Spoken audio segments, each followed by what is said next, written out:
my opinion, Hurricane Ida was a blessing in disguise for the Saints. Packers fans are idiots. George Kittle loves to get yards, especially after the catch. Welcome back to Certified Beef. This week, in the midst of the NFC, AFC Championships and the Super Bowl, we are going to look back upon times back before the season where we gave our record predictions, and we do have Andrew Bailey back on.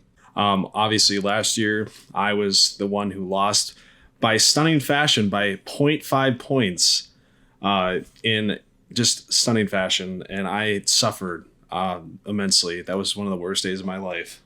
But basically how this is going to work is we're going to go through each and every team, their records, what we predicted them, maybe talk about it a little bit if it's something drastic, like where like someone, probably all of us are going to be drastic for teams like the Seahawks or the Bucks or something like that.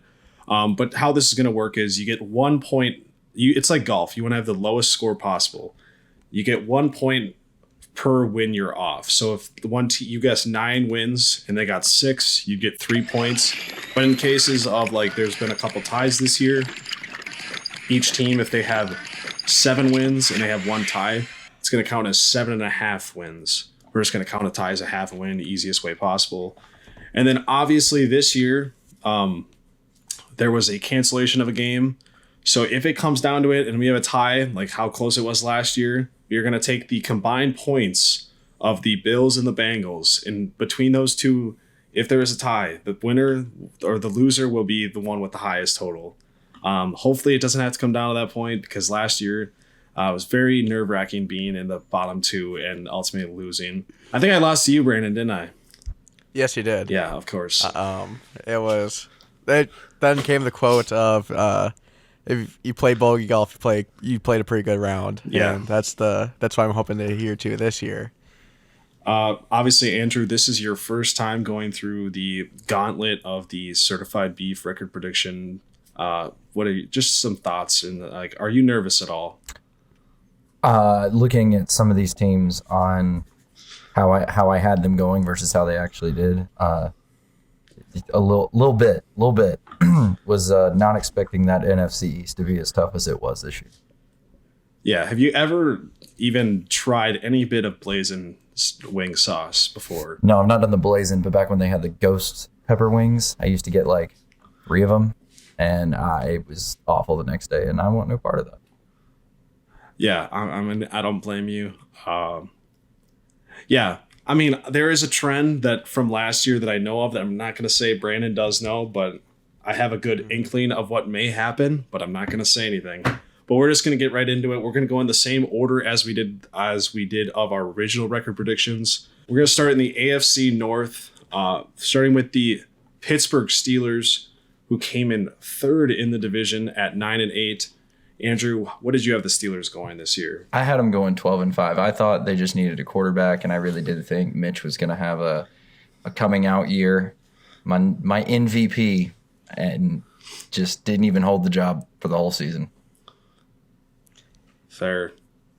Brandon, how about you? Is Mitch done in your eyes now? Is he history? I think so. I'm going to pull a Brendan Roethlisberger. I think he got yanked too soon. And I think the hype behind Kenny Pickett is undeserved. I think that's a fair assessment. But he also does have Matt Canada, so who knows what he can do.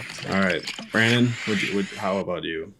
I had them going a much more reasonable 7-10. I figured that they were always a team that stayed near 500, but I thought this year, without a solid quarterback, they'd be just below. And I was decently right.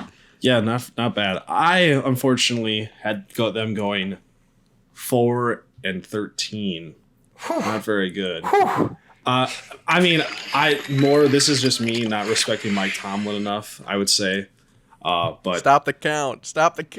Yeah, but no, I didn't believe in this squad. I didn't believe in either quarterback, Matt Canada, obviously, but credit to the Steelers for pulling out another 500+ season.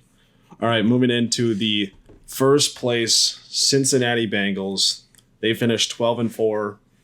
Andrew, what did you have the Bengals going this year? I had them 15-2. I thought they would just end up splitting the one of those rivalry games, and then they had a game that was canceled. So I think that was a little unfair, but that's its own thing. Yeah, I agree with you. That's kind of unfair. Brandon, how about you? I had them going at 13-4. The first couple of games this year scared me a little bit, but then they figured it out after that rough 4-game stretch at the beginning. Yeah, so you actually were victimized of the cancellation because you could have had a perfect thing. I perhaps wasn't. I guess 12-5. I got the same amount of wins as they did, so that's a perfect one for me. That's one on the board for me. That is one on the board for perfect predictions. All right, next up we got the last place Cleveland Browns. Andrew, how about them Cleveland Browns for you? Dude, I had him going 3-14. I think Jacoby Brissett did a lot better than people expected. Yeah, I was in the same boat as you. I had them going for 3-14 as well. So we both underestimated the Jacoby Brissett Browns. You guys called me crazy. I saw right through them. 8-9, perfect record in the books. No, Let's get it. They were 7-10. Oh wait, close enough. 8-9. I looked at last year's record. Last year's record. That's right there. I'm gonna delete that column. Yeah, 8-9, still only one off. Still saw right through them. Fair enough. All right, to end it off, the AFC North, you got the 10-7 Baltimore Ravens. Andrew, what did you think about this Ravens squad to start the year? I thought it was going to be the exact same as last year, and I had them going 8-9. Lamar needs out. The Ravens just it's not there. It's not there. I think they've got talent on it, but I just don't think John Harbaugh. I can never pronounce his name. Yeah, I just don't think he has it in him to actually really. Yeah, he had the 1 year, Joe Flacco, all that, and then against the Niners, and I don't know. I don't see him ever going back. Yep, I mean, fair. Brandon, how about you? Yes, I predicted the Baltimore Ravens to go 9-8, and obviously can't account for Lamar being out, but overall, pretty solid. Yeah, I mean, Andrew, you had the perfect formula. I mean, you just didn't really believe in this team that much, and realistically, they probably should have gone that with Lamar being out, but they squeaked out a couple games. I, on the other hand, had them going 12-5. I was definitely a believer. I feel like if Lamar's healthy, I think they easily can go 12-5. Plus, that defense played amazing at the end of the year. Moving on to the AFC East, we got the third place Patriots. They finished at a total of 8-9. Andrew, what do you think? I had him I had him at 9-8. So, a bad loss year. I'm happy with that. I think we all actually had him at 9-8. We all had him at 9-8. We were one not lateral ball from being perfect records. Yeah. I forgot about that game. And or maybe a loss, or maybe they don't lose to the Bears next time. Yeah, exactly. Yeah. All right, and then the Buffalo Bills finished first place in the division, 13-3. And again, we all had the same prediction, I'm pretty sure, at 15-2. 15-2. Yep. So definitely a little they definitely, just like last year, I feel like people had them high expectations to go like be the 1 seed, and they came up a little bit short of that. I will tell you this now. This season, I don't think the Bills will. It's solidified. I don't think the Bills will ever be there, and I think Joe Burrow is better than Josh Allen. I don't think that's a Bills debate. are such a regular season team. Yeah. I mean, they are. I think that's pretty fair assessment. I don't think anyone can argue that Joe Burrow isn't better than Josh Allen at this point. All right. Last place in the AFC East, you got the Jets going 7-10. Andrew, how about them Jets? Collapse at 3-14. You guys doubted the Jets. See, yeah, 3-14. But then also. they absolutely did do what the Jets do. Yeah, at they the did. End of the season. They did collapse. You are right. But like you expect worse from Zach Wilson, and they got some common sense and actually pulled him. Yeah. And that didn't help us. Hey, I saw this team, just middle of the road team. I thought they were going to improve from last year, which they did, and they improved just enough. I had them going 6-11, but they went 7-10, so I was pretty close. All right, the Miami Dolphins finished second in the AFC East, sneaking into the playoffs at 9-8. Andrew, give me that how hole about in the one. Dolphins? 9-8. I said that they would be the ones that might sneak by the Pats because I am a believer. There was the whole Tua situation, but I'm a believer in those Dolphins. I actually also got it. I didn't remember calling them 9-8. To think they did it with like Skylar Thompson, like that's impressive. Yeah, it's crazy. I saw this one thing or whatever. They're like the Dolphins. They fired Brian Flores. They added Tyreek Hill. They added Nick or Bradley Chubb. They got an offensive guru, and still somehow found out a way to go 9-8 once again. It was just a funny TikTok I saw. I think the biggest thing though was Tua getting injured. Oh They no, looked I know. unstoppable. It was more a joke that I thought it was Yeah, just funny. yeah. Brandon, you were Like, on the wrong side though of this. You were not in the camp Yeah. of perfect ones. 11-6. You were. I don't high. know. I was way too high on them getting Tyreek Hill. But I mean, know it's were you only though? Like you just said though, you 2 said wins that off. they were looking unstoppable. I think they easily had a Pats go 11-6 because they were 8-3 at one point. They could have finished the year 3-3. That's true. I guess I was just a little too optimistic because the Dolphins are now kind of just falling into that trend of being super middle of the road. Yeah, that's fair. All right, moving on to a great division, the AFC South. The Titans finished second in the division at 7-10. Andrew, I had him at. how do you feel? I had him finishing second in the division, but I had it at 6-11. Hey, not bad. No. Not bad. Brandon, I had them at 9-8, middle of the road team. One off from their total, but yeah. Nashville, beautiful city. Titans are kind of a trash team now. I was high on this team mainly because like the coach Vrabel, he's a great coach, but this year they weren't able to overcome all these injuries like they did last year. I think that's why they didn't finish with 11 wins. But yeah, no, I was definitely off on this team. All right, moving into the last place, or no, not the last place, almost last place, Indianapolis Colts, 4-12-1. Andrew, Dude, how about them Colts? I had him at 8-9. I thought, Michael Pittman playing good ball. I really did think that Matt Ryan would do well for him, and wasn't the answer. But they'll get their quarterback this year. Hopefully. Brandon? Yeah, I was also in the camp of 8-9. Thought Jonathan Taylor have another spectacular year. Thought the offense couldn't get worse with Matt Ryan over Carson Wentz. They had that whole weird Sam Ellinger starting experiment, and then Jeff Saturday, which I don't know why they gave him an interview to be the actual head coach now. That was crazy to me. But That's funny. Yeah, 8-9. They might have just told him, like, good job, we're going other places. They might have just I done really that. hope they did. Yeah, I was off. I was way off. I thought this was going to be the best quarterback they've had since Andrew Luck, because I didn't think Matt Ryan was that bad, but obviously not very good. And his team was awful. I had him going 11-6, so definitely not a very good prediction by me. Definitely my worst so far. All right, moving into the first place, Jacksonville Jaguars at 9-8. Duval. Dude. 3-14. Trevor Lawrence, man, he came through in a lot of big games.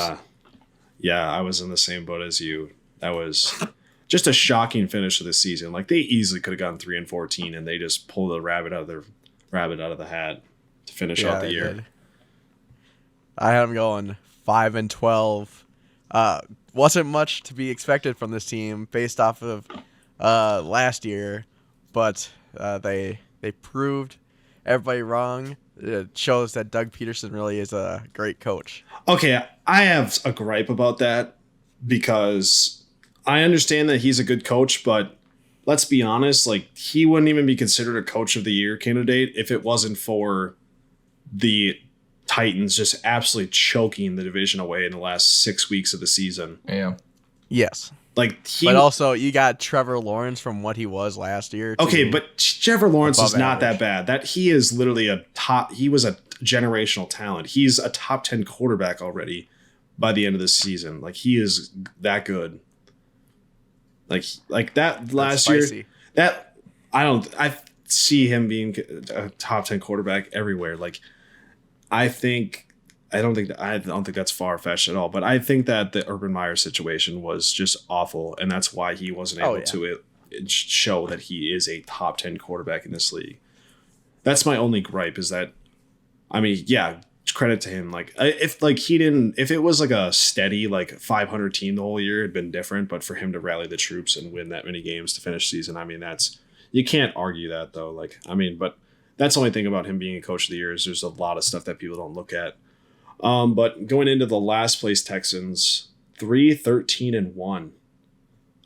Not bad, everyone. I had him at 2-15. Yeah, I mean that's not bad at all. No, I had him a high ceiling of 5-12. Yeah, you did.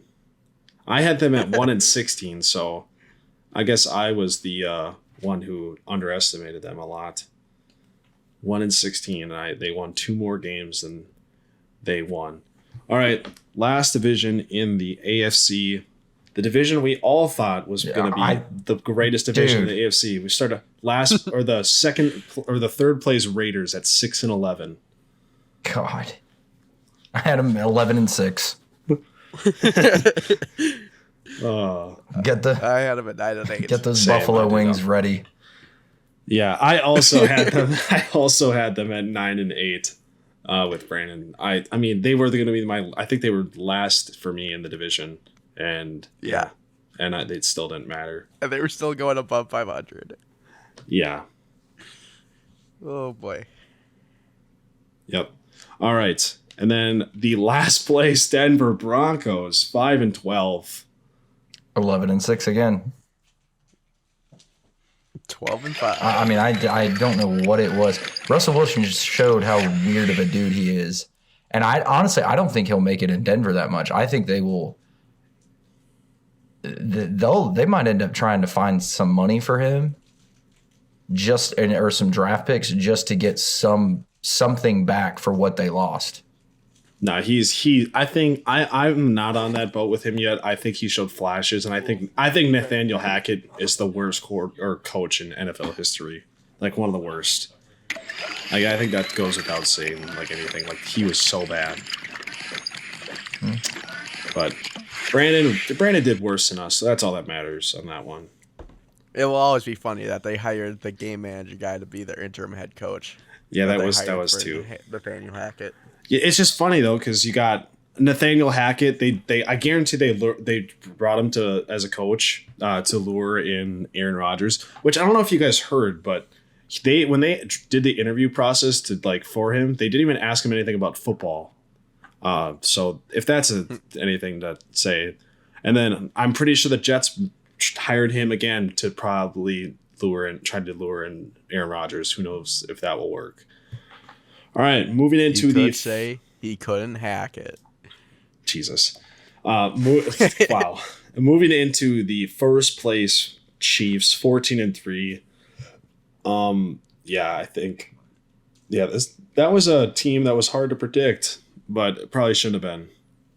Andrew, I think it was one of those. We were very similar. Yeah, 11-6. Like I said, I thought this was going to be the toughest division to play in, and I thought there was going to be a lot of splits.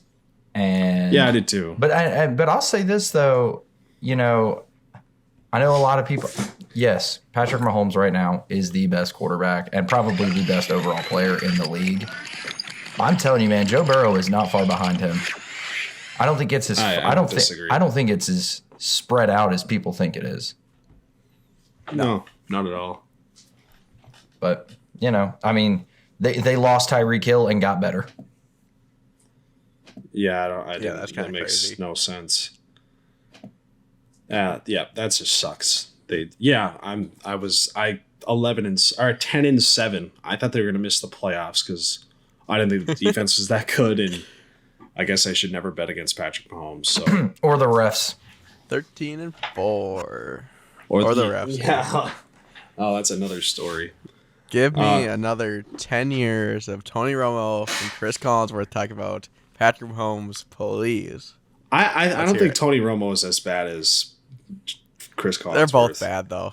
I don't think Tony. But the thing is Tony Romo talks about Joe Burrow and other quarterbacks just as well. I don't know. Maybe not. As long as they're not playing Patrick Mahomes. Yeah, that's true. All right, the second, and then finishing out the AFC West, we got the second placed LA Chargers at 10-7. Andrew, we didn't do too bad here.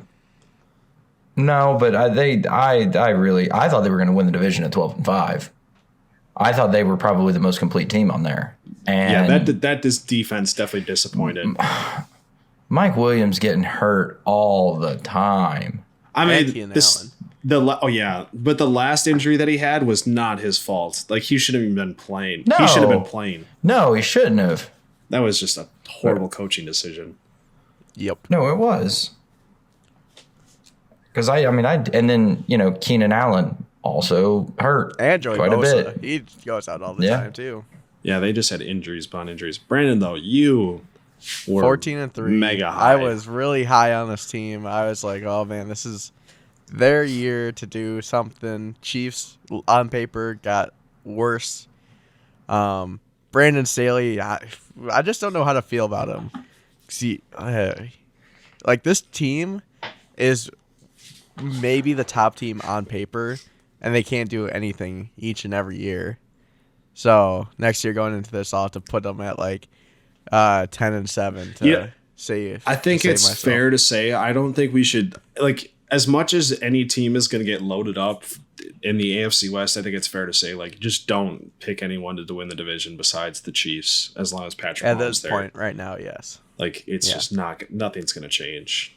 No. So, like, you might as well just crown them 2023 AFC West champions at this point because it's probably just going to happen again. Yeah. And my Chiefs are frauds take is just gonna die on a hill. It's gonna absolutely die on a hill. I've been saying that for so long, and it just nothing has ever happened to prove that they're frauds. And there was one game that happened, and that was the Colts game, and that was it. But I wasn't on them being frauds then. It was more like when they barely beat Tennessee at home. Like, I could see that. I could just see right through them, and I thought I did, but apparently not, because that defense is playing amazing right now. All right, moving into the NFC, we got the Philadelphia Eagles, first place Philadelphia Eagles at 14-3. Shocking. Absolutely shocked. I saw this one coming, and I had them at 10-7, a respectable 10-7. I mean, I had them finishing second in the division, but yeah, no, you were not like discredited. I thought they would be better. I didn't think Jalen Hurts would have the year he did, and I mean that defense is good, and they're fun. They're a fun team to watch. As much as I hate the city of Philadelphia. Same. It's Philly, man. Shut up. I had them at 12-5, so also respectable. Did not think that they were gonna start the year as high as they did, even though I probably should have. Oh well. I pretty much predicted this. I'm pretty positive I had them starting out like 7-8-0, like they did. I had them going 13-4 as the one seed in the NFC, like they did, just because their schedule was so damn easy. Like, that's the only reason why I thought they were going to be this good. But, they definitely shocked a lot of people, but I guess not me, just because they had an easy schedule. All right, moving into the third place, New York Football Giants at 9-7-1. Guys, 2-15. What are you doing? What are you guys doing? 2-50. I mean, it's Daniel Jones, first-year head coach. Come on, now. Nobody expected Mike Kafka to be that good of an O coordinator. Exactly. Yeah, I mean, I guess Brian Dable. I didn't think he was going to be that good of a head coach. I thought it was a goofy ass signing, but and in all honesty, I thought Saquon would probably end up getting hurt again. Yeah, that's fair. That is fair. He was durable this year. I had them going 5-12, so like nothing to brag about here. I just had a leg up on you guys. I didn't think they'd be this good. Like how they started. The way they started the year was absolutely crazy, and then they were just one of the worst teams to finish the year, and I'm not surprised they got killed by Philly. All right, next up, the America's team, the second place Dallas Cowboys, 12-5. Boom, 12-5. I did not boom, 8-9. Brandon, you were so down on them. Why though? The Cowboys. You didn't think Cowboys are the Bills of the NFC? Yeah, well, they proved that in the playoffs. Regular season team. They proved that they were good in the regular season, but they choked in the playoffs. Yeah. Yep. Their defense, though, that's why I thought they would be this good. Like, I mean, I only had them going 10-7, but like 12-5, I could see just because that defense was so good. I look at their offensive weapons though. I mean, they have two good tight ends. Dak is a good quarterback. You've got a two-headed monster with Tony Pollard and Zeke. And Zeke's still putting up numbers. I honestly thought Tony probably should be the one back. And oh no, he definitely should. It's not close. But Zeke is bad. Like his advanced metrics are so bad. He is so garbage. But I mean, the thing is, Brandon, you say like, oh, they got Dak, but I know Dak threw a ton of interceptions, but they were scoring like the most points in the league at like that when he came back after his injury. So as much turnovers as he was forcing, their defense was making up for it too. It's just so infuriating how average he is for Dallas.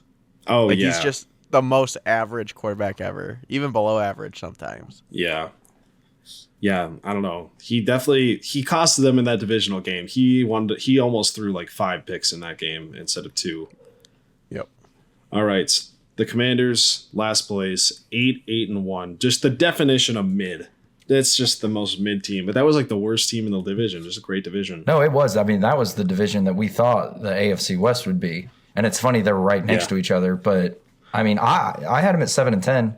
I had a really respectable thing. I thought they were going to take a step up. I think they showed signs of actually being a really good football team. Sam Howell's the future. Hopefully. We'll see. He did look good. When they let him throw. You can tell that's a Ron Rivera team, though. Being a Panthers fan, like, it's run up the middle. You're third and long. Let's throw it 52 yards. Yeah. But you also do got 2 solid running backs in Brian Robinson and Antonio Gibson. And Antonio Gibson's a good receiving back, too. I think he's better than Brian Robinson. I also agree, but that's just me. Brian Robinson is just a tough runner. He just beats up the defense. Is basically all he's there to do. He has got nothing else to him. He's kind of like Zeke. Zeke is just dog shit. But Brian Robinson's young and has potential, and Zeke is just way past his prime. Alrighty, that's sad. I had him at 5-12. Didn't know what to expect from Carson Wentz coming into the year. Taylor Heineke provided that spark they needed after the rough start that they had. Didn't know what Brian Robinson and Antonio Gibson were going to look like, what Brian Robinson was going to look like after the whole incident at the beginning of the year during training camp. Just a lot of uncertainty with this team. So, 5-12. Yeah, I mean, not very good for my part. 2-15. That was rough. I did not see them being this good. I think it was mainly Carson Wentz. I just thought Carson Wentz, you are dog shit. So that's kind of why I thought that. I mean, he is, but Taylor Heineke gives you that spark, I guess, to win a ton of games like that. All right, moving into a very interesting division. Yeah, that's one way to put it. Yeah, the NFC South. Don't even know what place they are, but we're just going to go with tied for second, Atlanta Falcons, 7-10.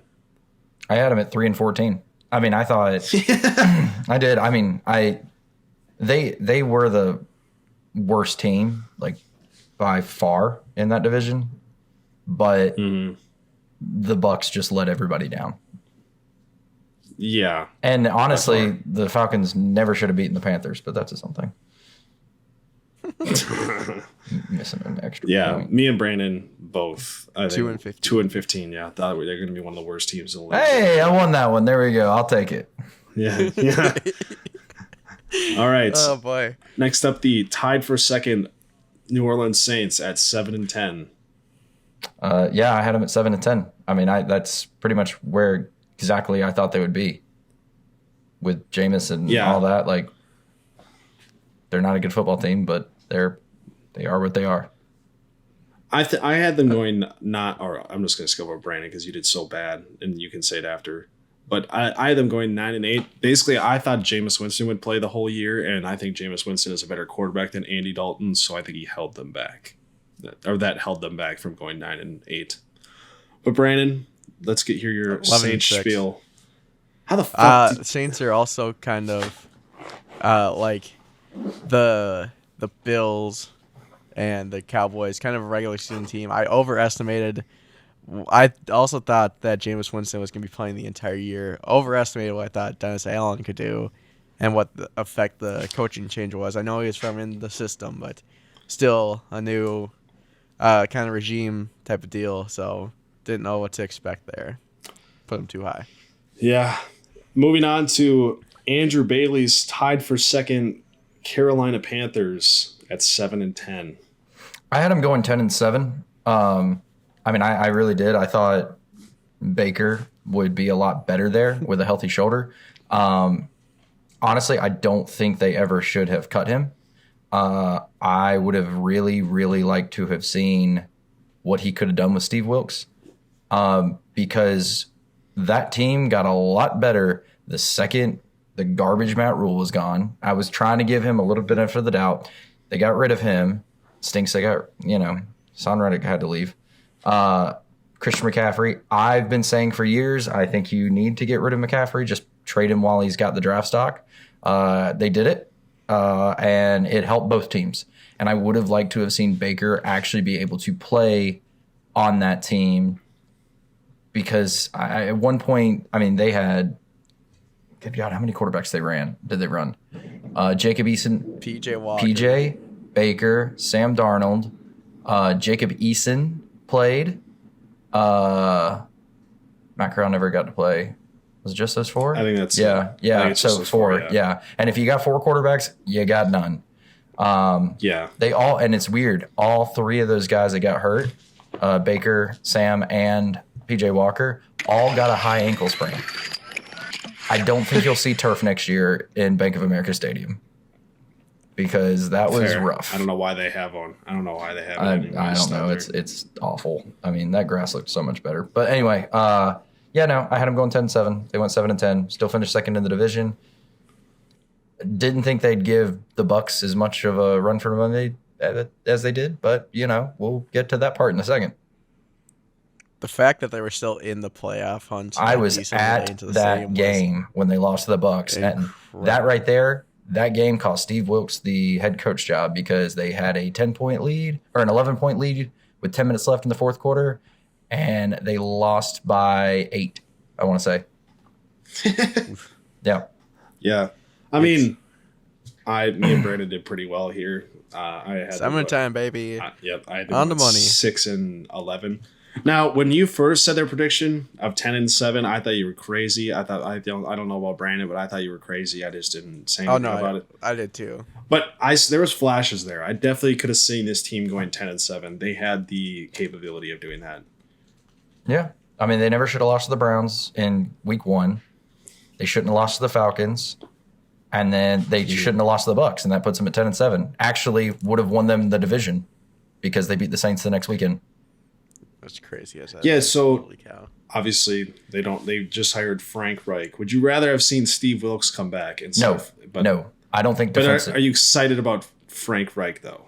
I think he's an offensive guru. I think he's learned from a lot of mistakes, and I think he had to have certain guarantees coming to Carolina that, like, hey, we're going to get you a quarterback, because I think he got handed a crappy situation with Andrew Luck retiring. And I think just the Colts were already on a downhill slide. And I think that's what cost him. So I wanted an offensive guy. Would I've liked to seen someone a little younger? Yes. But Ben Johnson.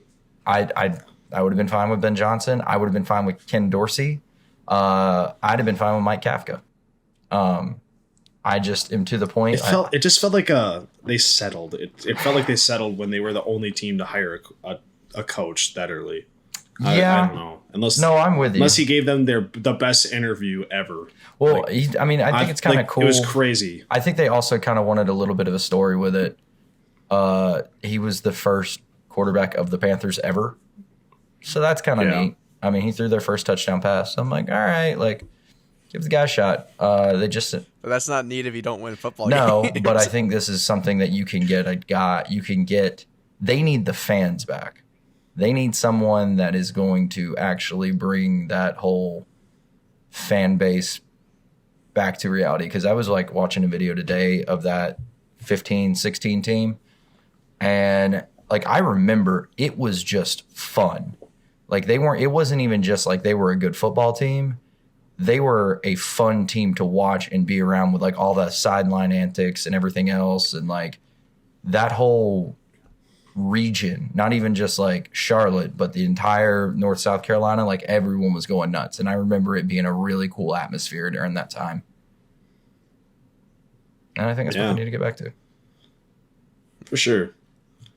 All right, moving into the first place, Tampa Bay Buccaneers at 8-9. Ugh, gross. Had them going 14-3. Same. 12-5. Collapse. Woo! I guess I just didn't think that they're. Well, I mean, they lost their center at the beginning of the year, but I didn't see their offensive line just depleting to the nth degree. It was atrocious how bad it was. And I mean, the defense didn't play great, but the defense played good enough to where this team had the ability to go like 11-6 probably if they had a good offensive line. Defense was so inconsistent though. They'd have like 3 good games and 3 bad games, and then back and forth. And Mike Evans is the laziest route runner I've ever seen in my life. Well, because he's not a route runner. No, but just in general, like he, even on like vert routes, he just stops. Yeah. Like he honestly looks like he doesn't try. But the Panthers' future does look bright because I think Tom Brady's done with the Bucs. I think that's fair to say. No, I think it'll be the Panthers division again after this year. Yeah, because I don't know the Falcons, they have like an up and coming roster, so they're not there yet. They definitely like overexceeded this year. Saints, you have no idea because they have the ability, but with quarterback, you never know. But definitely the Panthers, their future looks nice. Do you wish they would have traded like Brian Burns and stuff like people were talking about, or DJ Moore? No, you need to build around those guys. I don't think they should have gotten rid of Hassan Reddick. Did they do that in the offseason? That they just let him walk? Yeah. Like they needed to make sure that they're already running bad on cap space right now. With the move I think they need to make, honest to God, is, and I don't think they'll do it, I would not take a quarterback this round because I don't think without giving up too many picks, you're going to be able to move up to get CJ Stroud or Bryce Young, and I do not think Will Levis. Yeah, you'd have. I don't want him.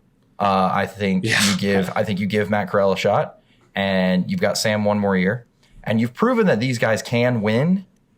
They can. They're not good. Yeah. But they're enough to get you in a place. And if you can have Brock Purdy doing what he did with the 49ers, I think you can teach these guys a little better. I want either another linebacker or give J.C. Horn some more help because now he's had 2 season-ending injuries back-to-back, and so you have to like really be concerned about that. You need to go after, I think, a corner in the first round, and I think you need to get rid of that 2nd and 3rd round pick that you got from Christian McCaffrey and go after and trade to the Cardinals for DeAndre Hopkins. So you don't want Anthony Richardson? No. I saw that he was like possibly going in the top 10, which is crazy. No. I would like either some more help at the receiver spot like a good like slot route runner to take a lot of the pressure off DJ Moore. And I do think Terrence Marshall Jr. is doing better. I don't think he's the answer. I would be fine if they took Josh Downs at 9. And I know I'm a North Carolina fan, but route running, that kid is insane. Like, he is insanely good at that. I think he's number 12 on the big board right now. Yeah, he's probably a first rounder. So I mean, well, I've seen him going all the way up to 10. I think that's the one I saw. So like, I think he's got the capability to do it, but I do think that defense needs a little more help with the corners because Mike Evans burning us for 240 yards receiving, and they were all the exact same pass play. You can't have that, so I think you need some more help. Now, granted, J.C. Horn wasn't playing that game. I think J.C. Horn's probably the best corner in the league right now, if you had to ask me. He's got the highest grade. Yeah, he's really good. He's top. He's just got to stay healthy. Yeah, but anyway. That defense is very that is not necessarily your problem. I would say. I think it's more offensive wise. Well, we've been building up that defense for quite some time. The offensive line is a lot better than it has been. Icky. That was a good draft pick last year. But now I think it's either go find some weapons if you can't get your quarterback, and then next year you would have pick of the damn litter. You've got Spencer Rattler leaving, you've got Drake May leaving, you're gonna have Caleb Love, not Caleb Love, Williams. Caleb Williams leaving. You'll have Bo Nix leaving. A lot of good quarterbacks next draft. Like, it might be Cade McNamara. Shut up, Brandon. And then what's his name from Washington too? I can never. He's Michael Penix. Yeah, Michael Penix Jr. Whatever his name is. Yeah. Yep. Michael Penix Jr. Lot of good quarterbacks that are going to be heading out next season, and I think that's where, if you're not going to be, because I don't think you're going to be able to get it this year. Yeah, probably not. So I wouldn't waste the draft pick on a guy like Will Levis to maybe work out when you just drafted a quarterback last year. Plus, he'll probably won't even be at your pick though, so you don't even have to worry about that. Nah, he probably will. Will Levis, I think he's going to go top 5. That's how. Who do you think is going to take him? I really hope he might go number 1. Crazy. Over Bryce Young. Mel Kiper has him as his number 1 quarterback right now. Nope. So I would take Bryce Young in a heartbeat. Oh no, I would too. The rest of that team let Bryce Young down, not the other way around. C.J. Stroud, I like. I'd still rather have C.J. Stroud over Bryce Young. Oh yeah, size. Yeah, no, 100%. I think that's what's killing Bryce Young's draft stock right now is people don't realize how short that man is. Yeah, he is a 5'11" midget of a quarterback. No, they were showing pictures of him up against Mark Ingram. He was the same height as Mark Ingram, and he's 5'9". Mark Ingram is. Yeah. You also have Dylan Gabriel next year that'll be on the board that you can take in a 3rd round if you can't get a quarterback. You can take like that group next year is going to be so strong that there's going to be guys that are going to slip and you're going to get a steal, and then that's how you end up with like a guy that drops in the late 1st round that somebody can pick up, and then that's how you end up with a Pat Mahomes. Is you get a guy that slips down in the draft and is already on a solid team and then just dominates. Yep. Anyway, sorry, off my soapbox. All right, NFC West, you got the 2nd place Seattle Seahawks, the 7th seed, barely sneaking it in. Good Lord. Clean sweep of the board right here. 3-14 from all of us. Yeah, this team obviously shocked us all. Geno Smith played well. Okay, this is one thing. We were talking about, I just brought up Geno Smith. These comeback player of the year nominees are some of the worst I've ever seen in my life. What are they? Geno Smith, Saquon Barkley, and Christian McCaffrey. Okay, Geno Smith, absolutely. No. Okay, my point is the only one that's valid is Christian McCaffrey because he came off. He's been injured the last 2 years. He played like a total of 11 games, I think, total last 2 years. Saquon Barkley played 14 games last year. That is not worthy enough of comeback player of the year. And Geno Smith didn't come back from shit. He was just ass, and he found a good team, and he's a game manager. Being ass. That's not valid. That's not a I'm valid. pretty sure the comeback player of the year is like either had a solid season after an injury or most improved player. That's what it is. But that's fucking stupid. That have a most improved player award. Don't come. I know, but comeback player of the year. It's called comeback. The one person that should be win comeback player of the year that I've seen people talk about is Brandon Graham. Brandon Graham should be the comeback player of the year. He tore his Achilles last year to start the year. He's in his early 30s, I'm pretty sure, and he had a double-digit sack season. That is a guy that should win comeback player of the year. Not Christian McCaffrey is the best option, who had a solid year, a Christian McCaffrey healthy type year where he played a full season. Not a Saquon Barkley, who played 14 games last season and had his best year since his rookie year. And not Geno Smith, who just is sucking ass his entire career. From playing left bench. That's fucking stupid. Like, the criteria for this award is a comeback player. Geno Smith is coming back from being... He literally isn't coming back from anything. Coming back from his 6-7 year absence of playing NFL quarterback? He's just a dog shit. It's a dog shit award this year. It's one thing that just pissed me off is that. And Geno Smith will probably win it. And it's going to be one of the worst comeback player of the year of NFL history.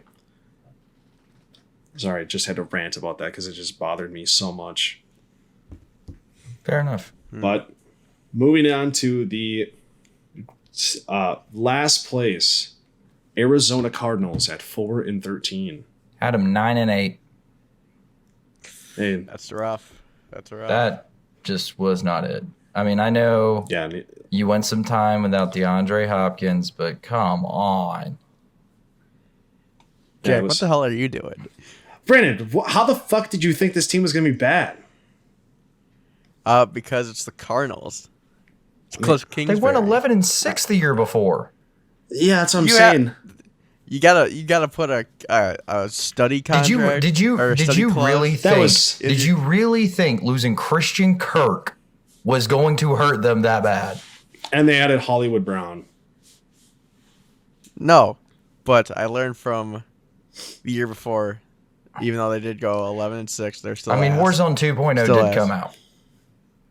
Yep. Yeah, I mean that's fair. Cardinals poverty franchise. Yeah, fair. I had them going 11-6, so I thought they would just be just as good because they didn't really have any. They didn't lose anything on the roster, so I don't know. And they improved their offensive line a little bit, so I thought they would be better, but obviously not. Moving into the first place, San Francisco 49ers at 13-4. had them at 9-8. Thought they were just going to be average. I also had them at 9-8. Yeah, that's a perfect score right there. Definitely didn't see them losing Trey Lance and Jimmy Garoppolo and Brock Purdy, just continuing where they left off. That defense is good. He continued where Jimmy Garoppolo left off, not Trey Lance. Yeah. I think this team would have been closer to 500 with Trey Lance as their quarterback. Whoa. No way. Yeah. No way. Yes. They already said that Brock Purdy is their starter next year unless Trey Lance takes a huge step forward. Okay, I'm going to say this right now. There's no way Brock Purdy starts next year because Trey Lance is going to have the entire offseason as the QB1, and Brock Purdy is going to come back at training camp, maybe not even that. There is no way Brock Purdy starts at quarterback next year. Brock Purdy has spent more time as QB1 this year than Trey Lance his entire career so far. But Brock Purdy just had a horrible arm injury. And he's going to be out till at least August, the beginning of August. And he's still getting opinions on if he should have surgery or not. That means he's guaranteed to be out to the middle of August, most likely. That's the middle of training camp. There's no way he's going to be able to get enough reps to play next year, to start the year. He will not start next year. That's like a bold prediction, I guess. He will not start for the 49ers next year, week 1. It will be Trey Lance, unless they trade him. I could see Trey Lance getting traded this offseason. It will be Trey Lance starting. Jimmy G is a free agent, I'm pretty sure. So still out the door. Jimmy G is obviously gone. It will be Trey Lance will start next year, week 1, or Tom Brady. Those are the only two quarterbacks that will start for the 49ers. And if Tom Brady starts, they trade trade Trey Lance. Because the problem is that they were already debating on if Trey Lance or Brock Purdy was going to start. Now you have a way to get out of this. Start Trey Lance. You already invested all that capital into him. I know you spent a 7th round pick on Brock Purdy, but you have all that capital invested in Trey Lance. You have the opportunity to start him because Brock Purdy won't be healthy. That is why I think he will be starting next year and not Brock Purdy. Not because Brock Purdy doesn't deserve it. I'm not saying that. I'm just saying Brock Purdy's not going to be healthy to play is the big thing. But how about them Rams? Yeah, I agree. God, just fucking stupid ass rants, but whatever. All right, Rams 14-3. 5-10 or 5-12. 14-3. 14-3. Wow, I had them going 12-5. That might be the worst one yet. I think that's the worst one by all of us. That's even worse than Seattle and the Falcons. Yep, you don't expect you don't expect a Super Bowl team to go down. I mean, it wasn't just that. Cam Akers was was it Cam Akers? Yeah. Yeah, it was bad. Yeah, I get him and Austin Eckler confused. No. Cam Akers was terrible up till like right at the end he got a little better, but they just good Lord. That was ugly. That's all there is to it. Yeah, they just didn't get. They were just unhealthy the entire year. Yeah. I mean, but they also didn't play good even when they were healthy, so didn't really make much of a difference. Couldn't find a groove. Well, but their offensive line, that just like literally them and the Bucs, their offensive lines were so decimated. That was their problem. Yeah. All right, our last division, the NFC North. We got the last place Bears, 3-14. Clean sweep, baby. Yep. I think we all had them going 2-15. 2-15. All right. Next up, we got the second place Detroit Lions. Dude, what did I say? What did I say? I had the Lions at 10-7. And I said that they would cause some issues with that division, and they did. Yeah. I had them at 7-10. Was hopeful for them. They exceed my expectations. I perfect score by me again, 9-8. These Lions, I told you they were going to play a lot better this year. Now, let's go. This is awesome. Third place, Green Bay Packers, 8-9. I figured they'd go 11-6. I was off. Yeah, me and Brandon. I mean, I was just above you at 12-5. So, and then 13-4. Thought A-Rod still had it. I don't even know if it's so much he doesn't have it or he has just given up on being in Green Bay. Yeah. And that defense was kind of bad. Yeah, that defense did not play up to par. They were supposed to be a top 10 defense, and they were nothing but a middle of the pack defense. I said, all right. I remember saying, and this is a good transition because they're going with the Vikings, right? Yeah. Yep. Okay. Say what the Vikings went. The Vikings went 13-4. Okay, I had them at 11-6, and I remember thinking though that the Packers might somehow end up with a tiebreaker over the Vikings for the playoffs. I did not expect that, but the Vikings played with fire all season, and it showed in the playoffs. Yeah, no, I knew it was coming. I knew it was coming, but it was still a fun ride. That was one of my favorite seasons ever, though. It was so fun. Well, that's just cool to see Kirk Thuggins. Yeah, I know. It's just a great season. Brandon, you nailed this one. I nailed this one. You called me the ultimate homer or something like that, and the ultimate homer got it right. So yeah, I mean, I was just trying to. Yeah, I was at 12-5. I out homered the homer.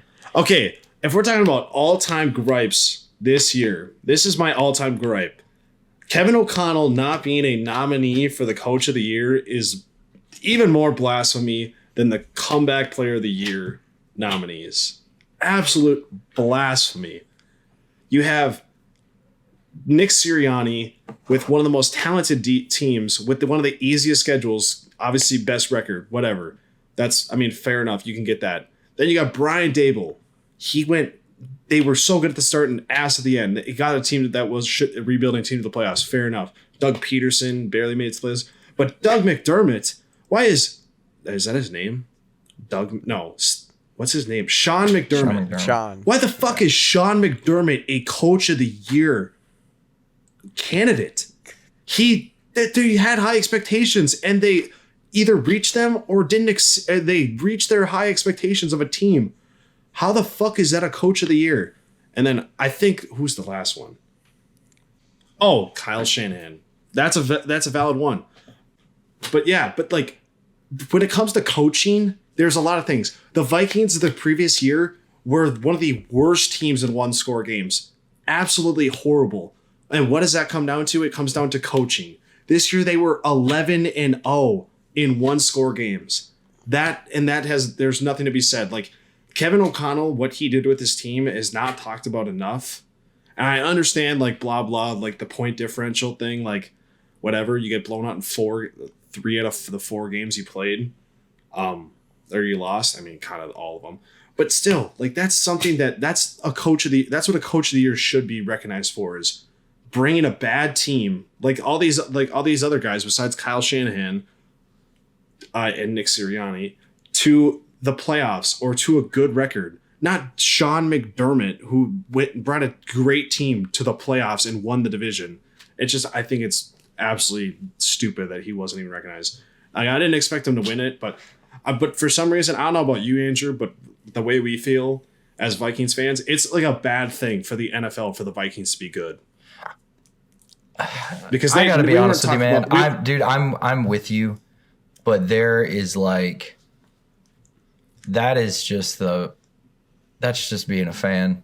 I mean, dude, the daggum Chiefs fans would complain that the NFL doesn't give them calls, doesn't want them to do this. But like, I will say this. It's easier to complain about than others. Yeah, no, I mean, fair. I mean, it's just, I mean, I like whatever. It's just that I felt like the Vikings were not talked about at all this year. And they were taught. The only thing they were talked about that I can honestly remember them being talked about was, I remember them saying that when TJ Hawkinson went to the Vikings, that it might not be the best thing. I was excited about it because I thought that was going to like really help, especially because he was on my fantasy team. But it was that and talking about the point differential. Yeah, that's all they talked about all year. And how, like, are the Vikings really good? Or are they just getting lucky? Yeah. Like, I mean, yeah, obviously, like, in the end, like, I could tell, but I think, like, the problem is, like, people were just saying we weren't a good team. Like, I understand we might have been frauds, but people were just not giving us any credit as being a good team. Like, no bad team goes 13-4. Like, that's just not going to happen. That's just not possible. But it is what it is. Like, it's still one of my favorite seasons. I think this is by far my favorite team. Kind of like with you, with like the 15-1 Panthers, like something you look back on. It's like this is a team that I'll look back on, even though there wasn't as much playoff success as you guys had. Like, this is still a team I'll look back on and love, because there was just like the Kirko Chains thing and everything. It was just a good season. Kirko Chains just died after like week 4. Yeah. To go with what you said though about the whole fans thing, like I felt the same way when like I was like, there's no way they're gonna let us beat Peyton as last year. It's like the second they called the Jericho Cotchery no catch a no catch, even though his arm, that was more of a catch than Devonta Smith's catch the other day. Yeah, I mean, that's a whole nother deal. Jesus. But yeah, no. So it's like one of those things. It's like, I don't know. I don't think it's all rigged, but I think there are certain things that happen that it's like, come on, man, come on. Like it's that the NFL doesn't do anything, but there's definitely things that the NFL wants to happen versus other things. Right. Yes, it's definitely it's evident. All right, well, we finished it all. Now we are going to go through the points and add them all up, and we'll see who is the winner of this entire thing. All right, in second place we have Chief Beef 102 points. Wow, this is way worse than last year. Holy crap. Or is 80? Yeah, I think it was 70s. All right. And the loser of the Certified Beef second annual record prediction Blazin Challenge Punishment is... Fuck! God damn it, Andrew Bailey. I'm so sorry. Oh my god, I can't. Oh my god, I can't. I'm actually surprised. It is official. Andrew Bailey is the loser. Unfortunately. Holy shit. Wow. I mean, before we even started recording, you said you were like, "Yeah, I don't feel good about this." No, I'm telling you, I was hoping Brandon. That AFC West, the NFC North, and the NFC South, like that threw a lot of things off. I'm 27 now, y'all. Yeah, this is gonna take a toll. Let's get up there. My poor ass. All right, well, that's gonna do it for us here at Certified Beef. Catch you guys in the next one. Peace.